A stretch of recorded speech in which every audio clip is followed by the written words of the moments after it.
Hi, this is Nashimar, the CEO of InfoTechSquare.com and the GLIME-led professor. I encourage professionals and students to sign up with GLIME to enhance their knowledge. I'm using GLIME for years and years, and I'm quite satisfied with their products and customer services.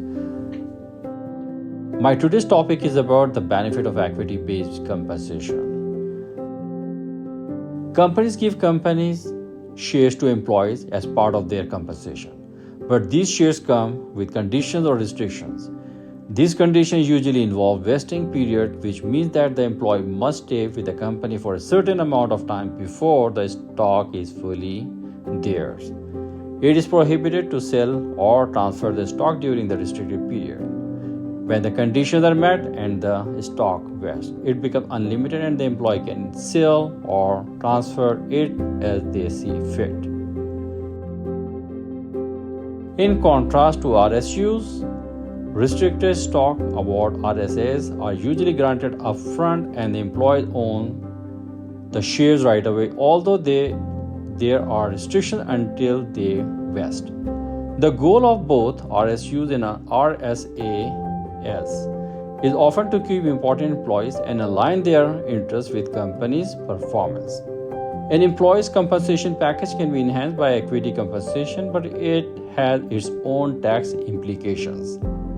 Your tax can become more complicated due to equity compensation. Form 1099-B assists in reporting security sales, and Form 8949 and Schedule D are used to report capital gains and losses from their transactions. Restricted stock fair market value is included in gross income at the beginning of the year. Number one, when the employee had the ability to transfer the stock and when the stock is not at risk for forfeiture. The employee is compensated for their income, which is equal to the amount recognized. Restricted stock unit RSUs are an example of restricted stock. Number one, restricted stock unit RSUs are a type of equity compensation where employees receive stock in the future, typically after meeting certain requirements such as maintaining employment for a specified period. Companies use them as a popular method to attract and retain employees, and their value is based on the company's stock price. The fair market value of the stock will be treated as ordinary income when RSUs vest, which means you will have to pay taxes on it. Once you vest, you become the owner of the shares, and any profit or loss from selling them will be subject to the capital gains tax. The journey of dealing with taxes on RSUs can be a little tiring, but it's worth it. Point number 2 of restricted stock unit RSUs are an example of restricted stock.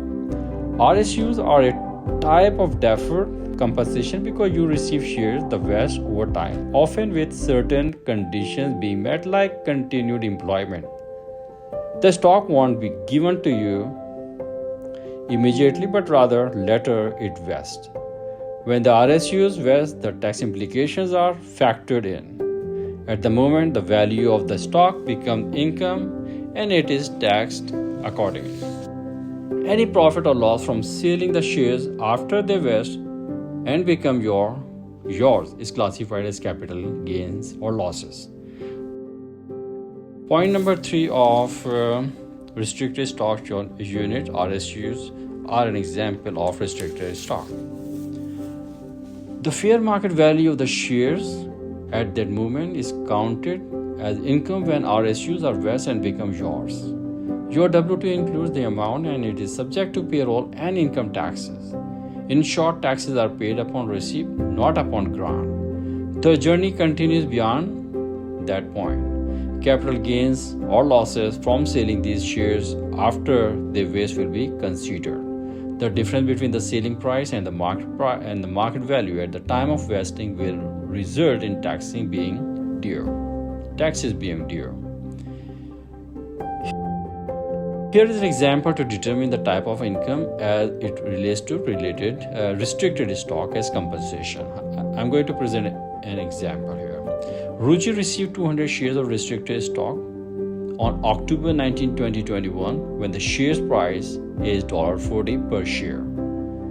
Ruchi recognized $8,000 in ordinary income in 2021, which is the result of $40 multiplied by 200 stocks. Ruchi holds the share until July 7 next year, 2022, when he sold the share for $49 per share rather than $40, which was in 2021.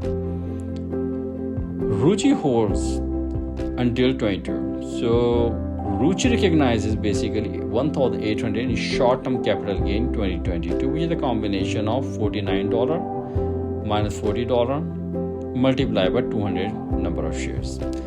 I thank you for watching it, and I hope it served the purpose. If you still have any question or need to understand any particular section of this topic, please do not hesitate to contact us.